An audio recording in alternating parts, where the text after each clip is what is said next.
Good morning class. आज हम लोग ज्योग्राफी का थर्ड क्लास स्टार्ट करेंगे। तो हम लोग ज्योग्राफी में एस्ट्रोनॉमी का कुछ भाग सीख गए, जैसे गैलेक्सी कैसे बनता है, गैलेक्सी के बाद वो गैलेक्सी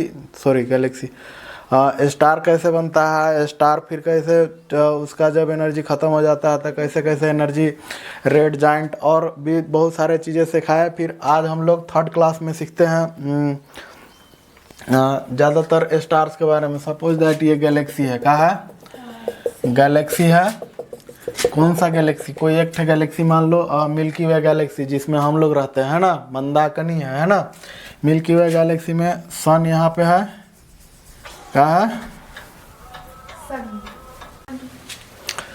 ये गैलेक्सी है मिल्की वे गैलेक्सी। इसमें जो है ये क्या है? ये सन है, क्या है? सन है। इसके ये वाला स्टार है ना, इस वाले स्टार को बोलते हैं नक्षत्र, क्या बोलते हैं? और एक ग्रुप ऑफ स्टार्स को बोलते हैं तारामंडल, इंग्लिश में कॉन्स्टिलेशन बोलते हैं। क्या बोलते हैं? कॉन्स्टिलेशन, है ना। ये सन है। सन का अपना एक परिवार है, उसमें अर्थ सपोज दैट यहाँ है ना, क्या है? अर्थ है। ये नक्षत्र है, क्या है? नक्षत्र 27 है। कितना है? 27। और कॉन्स्टिलेशन जो है ये है 89। कितना है? 89 है। कितना कॉन्स्टिलेशन है टोटल? 89। तो कॉन्स्टिलेशन किसको बोलते हैं? एक group of star which make a pattern, है ना। क्या बनाता है? पैटर्न बनाता है और फिक्स्ड पाथ में रहता है। किस में रहता है? फिक्स्ड पाथ में रहता है, मतलब उसका फिक्स जगह कहाँ रहेगा से, है ना। तो फिक्स्ड पाथ में रहता है और एक पैटर्न बनाता है, उसको कॉन्स्टिलेशन। ये नक्षत्र भी वही रहता है। तो नक्षत्र थोड़ा सा नज़दीक रहता है सन का, है ना।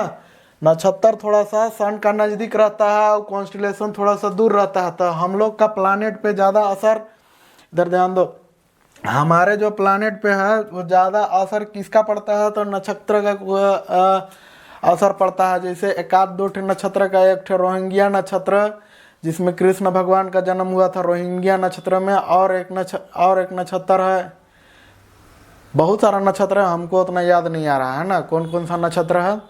और जिनको भी याद आ रहा है वो लोग कमेंट करके बता देगा कि क्या कौन कौन सा नक्षत्र है, ठीक है। तो कॉन्स्टिलेशन को पहले हम लोग समझते हैं। किसको? कॉन्स्टिलेशन को। तो कॉन्स्टिलेशन एक group of star which have fixed path is called constellation, है कि नहीं? इधर ध्यान दो, कॉन्स्टिलेशन। तो कॉन्स्टिलेशन में जैसे देखो, एक ठे है हंटर, उसी को ओरियन भी कहते हैं। क्या है? हंटर ओरियन, है ना। क्या कहते हैं? Hunter Orion.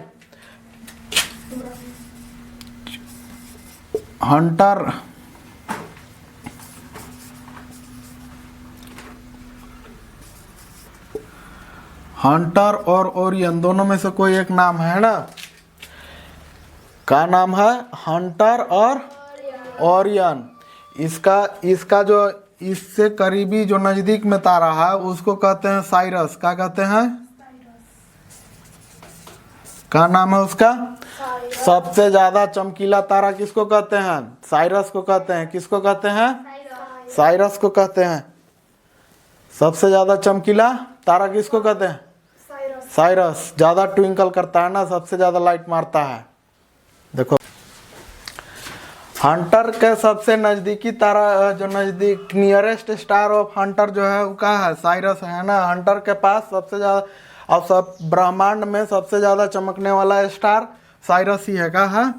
साइरस ही है। किसके नजदीक में है? हंटर के नजदीक में है। और है एक सप्तऋषि, है ना। सप्तऋषि सुनी होगी तुम लोग, उसी को उर्सा मेजर बोलते हैं। Ursa major.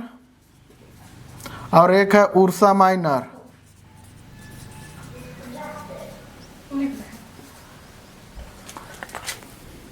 Ursa major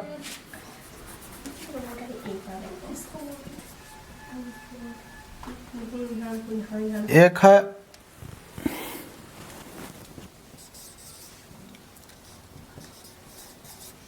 Ursa major, और एक है उर्सा माइनर, है ना। इसी को हिंदी में उर्सा मेजर को कहते हैं लघु सप्तऋषि। क्या कहते हैं? लघु सप्तऋषि। और इसको कहते हैं इसको कहते हैं बृहद। बृहद मतलब क्या होता है? बड़ा होता है ना। बृहद सप्तऋषि इसको कहते हैं लघु सप्तऋषि। लघु मतलब होता है सबसे छोटा, बृहद मतलब होता है सबसे बड़ा, है ना। और इसका मतलब क्या कहते हैं? उर्सा मेजर का बृहद सप्तऋषि और लघु सप्तऋषि। उर्सा मेजर का जो फ्रंट है, उर्सा मेजर का फ्रंट और उर्सा मेजर का बैक, जैसे मान लो कि ये उर्सा मेजर स्टार है, ठीक है ना। उसमें टोटल 7 तारे होते हैं। सप्तऋषि में कितने तारे होते हैं? 7 तारे। कितने तारे?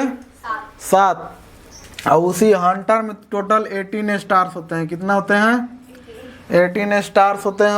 और उर्सा मेजर और माइनर में दोनों में 7-7 तारे होते हैं। इसीलिए इसको अगर क्वेश्चन पूछा जाए कि टोटल जो यूनिवर्स है उसमें कितने सप्तऋषि हैं, तो 2। कितने सप्तऋषि हैं?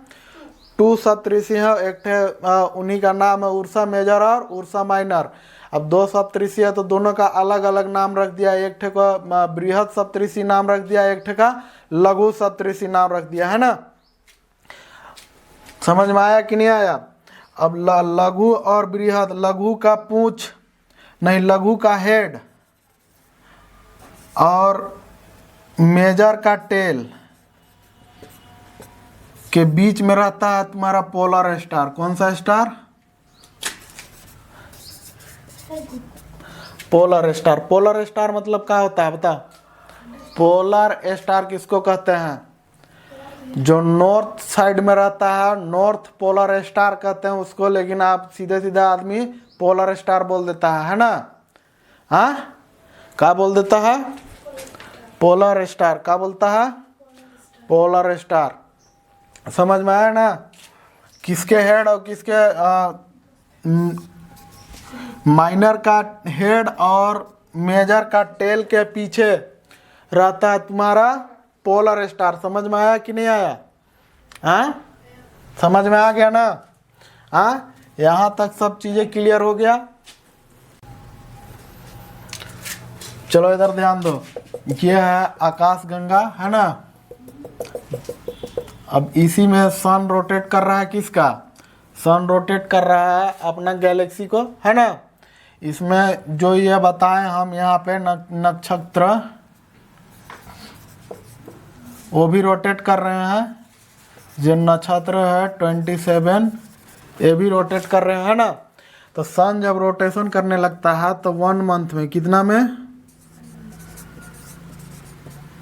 1 महीना में 2.25 नक्षत्रों का क्रॉस करता है ना।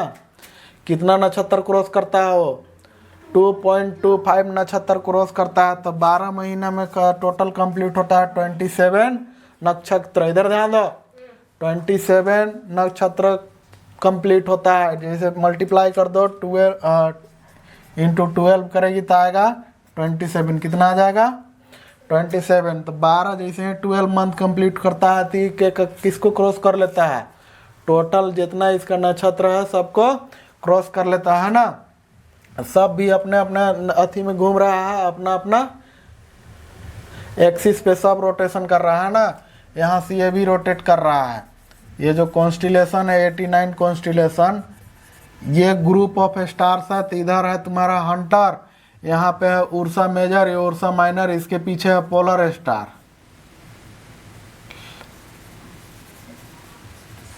पोलर स्टार है ना, इस जगह है पोलर स्टार। 9 नक्षत्र में आता है, 9 क्या कहते हैं कॉन्स्टिलेशन में ही आता है, दोनों के बीच में है ना। और हंटर में, हंटर का बता दिया था, हंटर का सबसे नज़दीक तारा कौन है? तो वह है साइरस। और हम लोग का सबसे नज़दीक तारा कौन है? हम लोग का सबसे नज़दीक तारा कौन है? Star, nearest star of earth, Proxima Centauri. कुछ बोल दो। हम लोग का नियरेस्ट स्टार सन है। और सन का नियरेस्ट स्टार कौन है? उसका प्रोक्सिमा सेंचुरी। तो तुम लोग के जे बुझाएगा वही बोल देगी प्रोक्सिमा सेंचुरी कर रही है। तो यहाँ तक समझ में आ गया ना। अब ये सब रोटेशन कर रहा है कि नहीं। अब देखो सन रोटेशन कर रहा है अब इसके साथ ये प्लैनेट मान लो सपोज दैट ये अर्थ है ना। अब ये पोलर स्टार है, ये नॉर्थ साइड का है दिखाई देता है, इसको ध्यान से समझते हैं, ठीक है। नॉर्थ साइड का है दिखाई देता है। तो देखो ये सन है, ये अर्थ है, ठीक है। अर्थ किसका चक्कर लगा रहा है? सन का। सन किसका चक्कर लगा रहा है? गैलेक्सी का। ये जो नक्षत्र है ये भी किसका चक्कर लगा रहे हैं? गैलेक्सी का। ये जो कॉन्स्टिलेशन है तारामंडल, ये किसका चक्कर लगा रहे हैं? ये भी गैलेक्सी का लगा रहे हैं, है ना। तो सब कोई क्या कहते हैं, सपोज दैट मान लो कि 3 आदमी है ना, एक यहाँ है एक यहाँ है, सब कोई अपना अपना अथी में चल रहा है ना। तो कोई धीरे धीरे चल रहा है, कोई थोड़ा स्पीड चल रहा है कि नहीं। तो ये जो है सन जो है कंप्लीट करता है 1 मंथ में 2.5 को कंप्लीट पार कर जाता है, ठीक है ना। तो ये भी चक्कर लगा रहा है, ये भी चक्कर लगा रहा है। तो अब ये जो चक्कर लगा रहा है तो ये भी तो चक्कर लगा रहा है, ये भी तो एक स्टार है, ये भी गैलेक्सी का चक्कर लगा रहा है। तो ये थोड़ा सा आगे जाएगा, मान लो कि अर्थ इस जगह आया, ठीक है, या फिर सन इस जगह चला है, तो ये इस जगह चला जाएगा, है कि नहीं।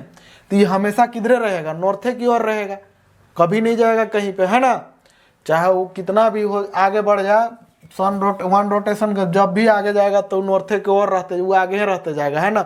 हमसे जो आगे है वो तो आगे ही ना रहेगा, उसको तो हम नहीं पार कर पाएंगे, सब तो चक्कर लगा रहा है। तो इसीलिए जो पोलर स्टार है हमेशा किधर दिखाई देता है? नॉर्थ में ही दिखाई देता है ना। समझ में आ गया ना। अब अगर क्वेश्चन पूछा जाएगा कि पोलर स्टार नॉर्थ में ही क्यों दिखाई देता है, तो उसका जवाब आराम से दे देगी। काहे कि देखो सब चक्कर लगा रहा है, और सन चक्कर लगा रहा है, गैलेक्सी का जो नक्षत्र है वो भी चक्कर लगा, जो कॉन्स्टिलेशन वो भी चक्कर लगा रहा है। तो कॉन्स्टिलेशन जो पोलर स्टार है वो भी तो चक्कर लगा रहा है गैलेक्सी का। तो अर्थ कहीं भी कितना भी घूमे, सन कितना भी घूमे, लेकिन वो सन से आगे ही रहेगा, इसीलिए वह सन से आगे है। तो इसीलिए कहा सन से और अर्थ से तो वो आगे ही रहेगा, तो इसीलिए वो किधर दिखाई देता है? नॉर्थ की ओर दिखाई देता है कि नहीं। समझ में आ गया। अब न यहाँ पे पोलर स्टार में सब समझ में आ गया ना। अब तो हम अब ये समझ गए, अब ये बहुत सारा गैलेक्सी कैसे बना इसको ध्यान से समझेंगे, ठीक है ना। हम लोग पहले के क्लास में पढ़ चुके हैं, a group of star is called galaxy, है ना। अब लेकिन ग्रुप ऑफ स्टार गैलेक्सी कैसे बना उसको समझते हैं। तो आज से 15 बिलियन ईयर अगो, कितना? 15 बिलियन ईयर अगो, है ना। कब? 15 बिलियन ईयर अगो क्या हुआ था? एक ब्लास्ट हुआ था। क्या हुआ था? ब्लास्ट। एक बहुत बड़ा, कैसे ब्लास्ट हुआ था, मतलब एक बहुत बड़ा डेंसिटी वाला, ब्लैक होल से भी खतरनाक डेंसिटी वाला एक अथी था, है ना, स्टार था। क्या था? स्टार था। जब वो ब्लास्ट किया, क्या किया? किसी कारणवश ब्लास्ट किया होगा, है ना। अब किसी कारणवश जब ब्लास्ट किया तो एक एक टुकड़ा, मतलब जैसे हम लड्डू उड्डू ले लेते हैं, ठीक है, उसको फेंक देते हैं ऊपर। अब जब ऊपर फेंकेंगे तो छितरा जाएगा, सगरों गिरेगा, तो है कि नहीं, कि लड्डू के लड्डू ही गिरेगा, नीचे छितरा जाएगा ना। तो उसी तरह से जब वो ब्लास्ट किया तो बहुत सारा छितरा गया, ठीक है ना, स्टार छितरा गए। तो उसी में से निकला तुम्हारा 100 करोड़, 100 अरब इंटू 100 अरब 100 अरब गैलेक्सीज निकले, है ना। असंख्य गैलेक्सी उसी में से निकले। उसी में से असंख्य गैलेक्सी में से एक गैलेक्सी हम लोग का मंदाकिनी हो गया, उसी में सन है, उसी में अर्थ है, हम लोग उसी में है ना। ब्लैक होल का, ब्लैक होल से भी खतरनाक डेंसिटी वाला एक मतलब स्टार था, है ना, ब्लैक होल टाइप का था। जब वो ब्लास्ट किया तो पूरे छिटका उसका सब तरफ पूरा यूनिवर्स में छिटका फैल गया। जब यूनिवर्स पे छिटका फैल गया तो सगरों पूरा, मतलब क्या कहें, एक एक गैलेक्सी बन गया, तारा उसी में, बहुत सारे तारे का इकट्ठा होकर गैलेक्सी बनाने लगे, है ना। यहाँ तक समझ में आ गया ना। हाँ, तो आज का क्लास यहीं बंद करते हैं, इसका अगला क्लास कल बताया जाएगा। Thank you and keep watching my video. और क्लास अच्छा लगा हो तो सब्सक्राइब और लाइक कर दीजिएगा।